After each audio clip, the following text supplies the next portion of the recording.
Hey everyone, this is me Sumi Jha and welcome back to my YouTube channel वायन learning classes. Guys आज का video जो है उसका जो टॉपिक है वो है पीरियोडिकल एसे। गाइज ये बहुत इंपॉर्टेंट टॉपिक में से एक है और इस टॉपिक को शुरू करने से पहले आपसे रिक्वेस्ट है कि अगर आप मेरे चैनल पर फर्स्ट टाइम आए हैं तो चैनल को सब्सक्राइब करें और वीडियो अच्छी लगेगी तो वीडियो को लाइक करें, कमेंट करके अपना फीडबैक ज़रूर शेयर करें।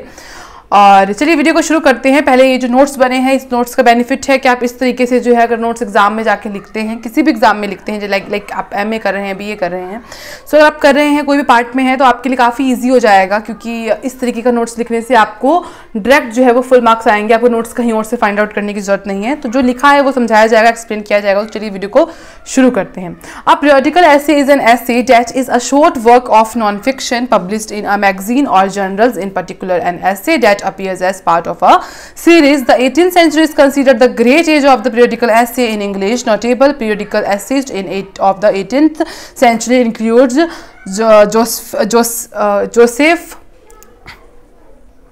Joseph Addison, Richard Steele, Samuel Johnson and Oliver Goldsmith. So सबसे पहले पीरियोडिकल एसे होता क्या है और मतलब ये क्यों शुरुआत हुआ है, एवरीथिंग हम इस वीडियो में जो है वो डिस्कस करने वाले हैं।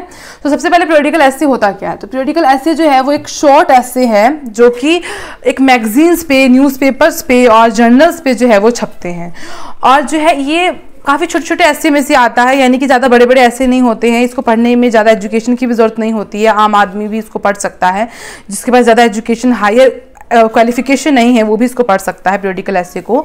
और ये ऐसे हैं जो न्यूज़पेपर्स में छपते थे, ठीक है। और इसकी शुरुआत कब हुई? इसकी शुरुआत जो है न्यू क्लासिकल एज में हुई। हमने बहुत सारे एजेस पढ़े हैं हिस्ट्री ऑफ इंग्लिश लिटरेचर में। तो जब न्यू क्लासिकल एज का शुरुआत हो रहा था उस टाइम जो है ये लिखा जाने लगा। पहले जो है वो न्यूज़पेपर सब पे बैन लगा होता था, फिर जब आपको याद रखना है 1695 में जब बैन हटा तब जो है वो पीरियोडिकल एसे जो है वो छपने शुरू हो गए न्यूज़पेपर के ऊपर। कुछ पीरियोडिकल एसे जो है वो डेली बेस पे छपते थे, कुछ पीरियोडिकल एसे जो है वो आपका जो होता है ना वीक में 1 टाइम 2 टाइम 3 टाइम इस तरीके से छपते थे, ठीक है। हर पीरियोडिकल एसे के टाइप्स थे। सो 18th सेंचुरी इज कंसीडर्ड, तो 18th सेंचुरी को हम कंसीडर करते हैं कि ये जो है सबसे जो है वो ग्रेट एज था जिसमें पीरियोडिकल एसे जो है वो इंग्लिश में सबसे ज़्यादा जो है वो पीक पे था। और नोटेबल बात करें प्रसिद्ध पीरियोडिकल एसेइस्ट की जिन्होंने ऐसे ये लिखते हैं 18th सेंचुरी के, तो वो हमारे जोसेफ एडिसन थे, रिचर्ड स्टील थे, सैमुअल जॉनसन थे और गोल्डस्मिथ थे, ठीक है। इन चारों का जो है सबसे ज़्यादा कॉन्ट्रीब्यूशन था कौन सी सेंचुरी में? 18th सेंचुरी में। अब अगर हम बात करें ऑब्जर्वेशन की ऑन द पीरियोडिकल एसे, तो यहाँ पे लिखा हुआ है the periodical essay in Samuel Johnson's view presented general knowledge appropriate for circulation in common talk.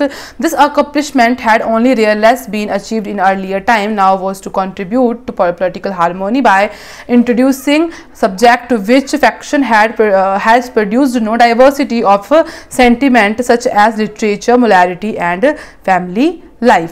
सो यहाँ पे देखो क्या बोला गया है कि अगर पीरियोडिकल एसे सैमुअल जॉनसन के अगर हम पॉइंट ऑफ व्यू से देखें तो इसमें जनरल नॉलेज की काफ़ी सारी चीज़ें जो थी, कॉमन टॉक्स हुआ करता था ऐसे के अंदर, और political harmony by introducing subjects to which faction had no diversity, जिसके ऊपर जो है वो डाइवर्सिटी की बातें नहीं होती थी, जैसे कि साहित्य की बातें, नैतिकता की बातें, पारिवारिक जीवन की बातें नहीं होती थी, काफ़ी अलग टाइप की बातें जो है वो इसमें की जाती थी। अगला बात करते हैं द एक्सटेंडेड रीडिंग, यानी कि नेक्स्ट पेज पे चलते हैं। The extended reading public and the rise of the periodical essay, यानी कि पब्लिक की तरफ ये जब रीडिंग की मात्रा ज़्यादा बढ़ने लग गई और पीरियोडिकल एसे का जो है वो राइज होने लगा, यानी कि डेवलप होने लगा।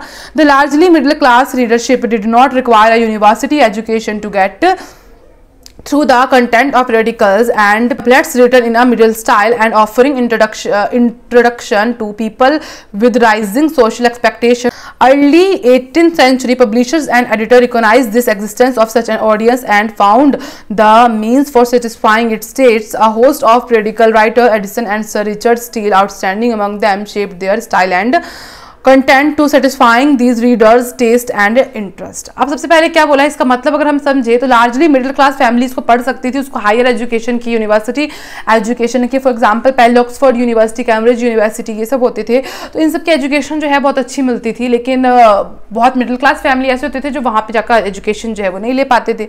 तो कहा गया कि इसका राइज बढ़ने का जो एक मकसद ये था कि ये बहुत ईजी लैंग्वेज में लिखा जाता था और ये ज़्यादा बड़ा नहीं होता था। इस वजह से जो था वो 2-3 पेज का मान लो और कोई चीज़ होगा तो उसमें सबसे बड़ी बात है कि आपको टाइम का ये नहीं सोचना पड़ेगा कि टाइम बहुत लगेगा इसको पढ़ने में, और जो चीज़ जल्दी खत्म हो जाती है एज कम्पेयर टू मूवीज़ अगर आप देखो और वेब सीरीज़ अगर आप देखो तो मूवीज़ में आपके 3-4 घंटे लग जाते हैं। तो मूवी शुरू करने से पहले आप एक बार सोचते हैं कि देखें ना देखें, हमारा बहुत टाइम कंज्यूम कर जाएगा। बट अगर उसके अकॉर्डिंग आप वेब सीरीज हालांकि उससे बहुत लंबी होती है, वो एपिसोड्स में डिवाइड होती है, बट एपिसोड्स में डिवाइड होने की वजह से वो छोटे छोटे बन जाते हैं, जो कि लोगों को पढ़ने में फिर क्या आता है, मतलब देखने में क्या आता है, इंटरेस्ट आता है। तो उसी तरीके से ये जो है पढ़ने में इंटरेस्टिंग लगी लोगों को छोटा होने की वजह से, और ये बहुत ज़्यादा जो है वो फैलने लग गई। सो इसके जो मोस्ट जो बोल सकते हैं कि आउटस्टैंडिंग अगर बात करें इस पीरियडिकल एसे को आउटस्टैंडिंग लेवल पे ले जाने वाले 2 राइटर्स की अगर हम बात करें, 2 एसेइस्ट की अगर हम बात करें, तो वो हमारे एडिसन हैं और सर रिचर्ड स्टील है, जिन्होंने आउटस्टैंडिंग परफॉर्मेंस दिया और सेटिस्फाई किया रीडर्स को और उनके टेस्ट को पहचानने में।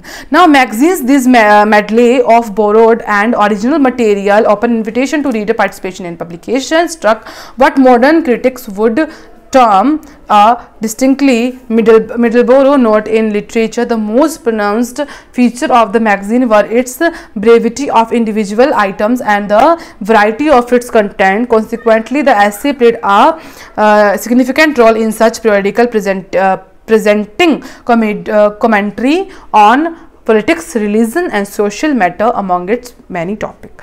तो बोला है कि फिर मैगजीन्स जो हैं वो छपते थे ना, तो मैगजीन्स में जो है वो क्या क्या चीज़ें की बात की जाती थी, उसमें जो था वो धर्मों के बारे में, रिलीजन्स के बारे में, राजनीतिक के बारे में, सोशल सामाजिक चीज़ों के बारे में जो है वो बनती थी। और डेली बेसिस पे कुछ कुछ आते थे, कुछ कुछ डेली बेसिस पे नहीं आते थे, कुछ कुछ अलग अलग टाइप्स में आते थे। ओपन इन्विटेशंस दिया था रीडर्स को कि वो पार्टिसिपेट कर सकते हैं इसमें, मतलब हर तरीके की सुविधा जो है रीडर्स को कर रही थी, जिस वजह से जो है रीडर्स बहुत ज़्यादा जो थे इसमें इंटरेस्ट लेने लग गए थे। अब अगर हम बात करें करैक्टरिस्टिक्स यानी कि विशेषताओं की, तो characteristics of the 18th century periodical essay, यानी कि 18th सेंचुरी में पीरियडिकल एसे की कुछ विशेषताएं। The formal properties of the periodical essay were largely defined through the practice of Joseph Addison and Steele in their 2 most widely read series. तो इनकी 2 series थी, एक था टेडलर, एक था स्पेक्टेटर। तो टेडलर था वो कब आया था, यहाँ पे 1709 से लेकर 1709 से लेकर 1711 से, यानी कि 1709 से लेकर 1711 तक के बीच में आया था। एंड द स्पेक्टेटर जो है वो 1711 से लेकर 1714 के बीच में आया था।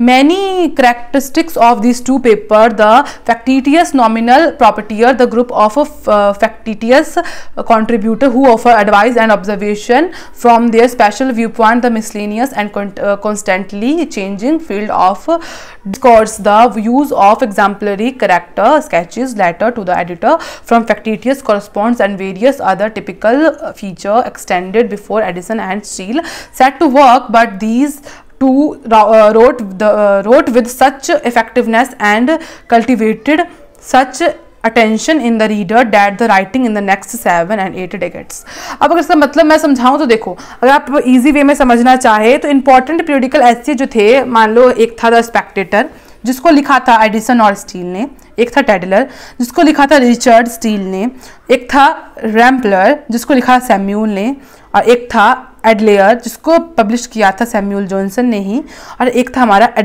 एडवेंचरर जिसको किया था सैम्यूल ने।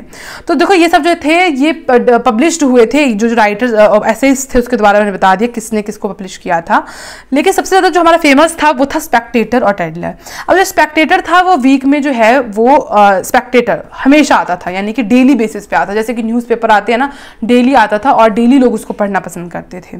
फिर टेडलर था, टेडलर जो है वो भी मतलब स्टील के द्वारा लिखा गया था, लेकिन वो वीक में जो था वो डेली नहीं आता था, वो वीक में सिर्फ और सिर्फ 3 बार आता था, 2-2 दिन छोड़ के आता था, इस तरीके से आता था।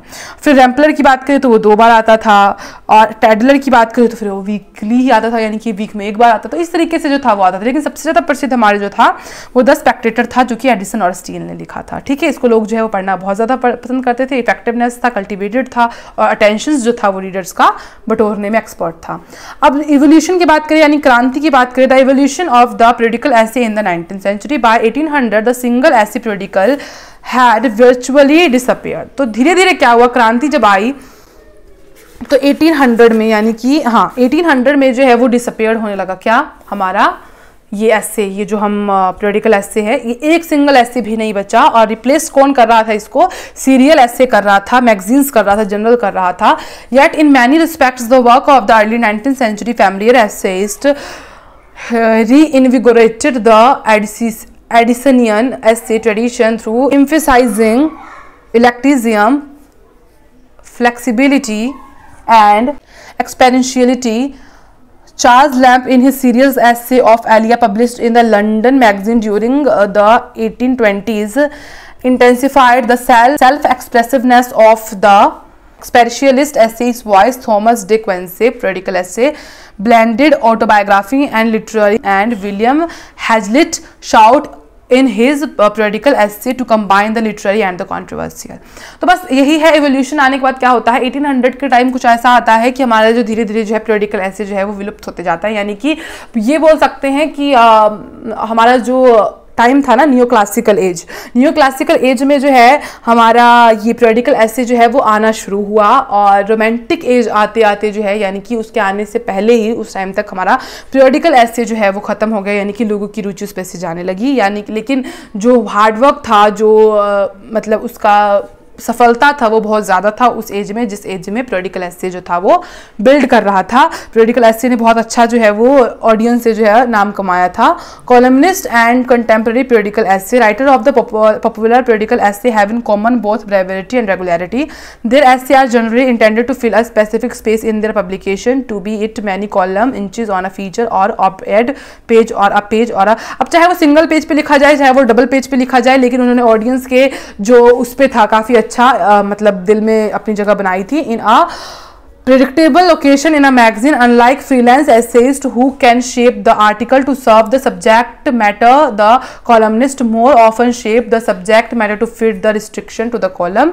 In some ways this is inhibiting because it forces the writer to limit and omit material. In other ways it is liberating because it frees the writer, ये freeness देती थी writer को from the need to worry about the finding form, तो अपने हिसाब से लिखने का, and lets him or her concentrate on a development of ideas, जिससे उनको आइडियाज जो है बहुत अच्छे आते थे, आइडियाज विचारों की डेवलपमेंट्स होती थी। तो इसी के साथ जो हमारा ये जो हमारा पॉलिटिकल एसे था जो कि बहुत इंपॉर्टेंट है, टॉपिक बहुत अच्छे से कवर अप हुआ है। अगर आपको वीडियो अच्छे से समझ आई है तो वीडियो को लाइक करें, कमेंट करके अपना फीडबैक जरूर शेयर करें, और साथ में अगर आपको थोड़ी सी भी कन्फ्यूजन हो रही है तो आप मुझे डीएम कर सकते हैं इंस्टाग्राम पे, तो मैं आपको जो है वो उस थोड़ी कन्फ्यूजन को दूर करने की कोशिश करूंगी, थोड़ी बहुत हम उसके ऊपर डिस्कस कर सकते हैं।